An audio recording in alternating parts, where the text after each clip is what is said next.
Diwarnai isak tangis, bocah 6 tahun yang hanyut di aliran dam Sako ditemukan. MRR, bocah 6 tahun yang dilaporkan hanyut di aliran dam Jalan Sukakarya 3, Kelurahan Sukamaju, Kecamatan Sako, Palembang, akhirnya ditemukan pada Sabtu 15 Oktober 2022, sekitar pukul 5.30 waktu Indonesia Barat. Isak tangis keluarga korban tak terbendung melihat tubuh bocah kelas 1 SD tersebut sudah kaku tak bernyawa. Bambang, warga yang pertama kali menemukan tubuh MRR, mengatakan dirinya bersama satu warga lagi, Marudin, sedang menelusuri tepi aliran dam untuk mencari keberadaan MRR. Sejak bocah tersebut dilaporkan hanyut, warga dibantu PMI dan Basarnas terus berjibaku melakukan pencarian. Upaya itu akhirnya membuahkan hasil dengan ditemukannya tubuh MRR. Pantauan di rumah duka, nampak pelayat terus berdatangan untuk menyampaikan rasa bela sungkawa.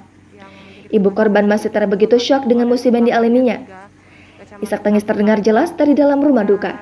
Sehari sebelumnya, MRR hanyut terseret arus saat hendak mengambil mangga ketika bermain hujan bersama teman-temannya di tepi parit yang mengarah ke aliran dam dekat rumahnya di Jalan Sukakarya 3, Kelurahan Sukamaju, Kecamatan Sako, Palembang pada Jumat 14 Oktober sekitar pukul 14.30 waktu Indonesia Barat. M. Syafran, Ketua RT 26 RW 9 Kelurahan Sukamaju, mengatakan korban sebelumnya sempat berusaha diselamatkan oleh teman sebaya yang juga ikut bermain hujan. Selaku RT, Syafran mengakui aliran dam kawasan tersebut memang kerap dijadikan wahana bermain oleh anak-anak yang tinggal di kawasan sekitar. Syafran sendiri sebenarnya sudah sering mengingatkan agar kebiasaannya sudah menjamur itu agar diberhentikan.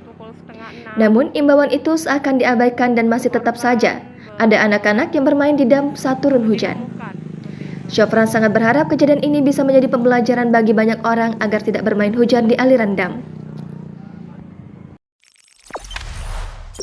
Jangan lupa subscribe, share, komen, dan like ya!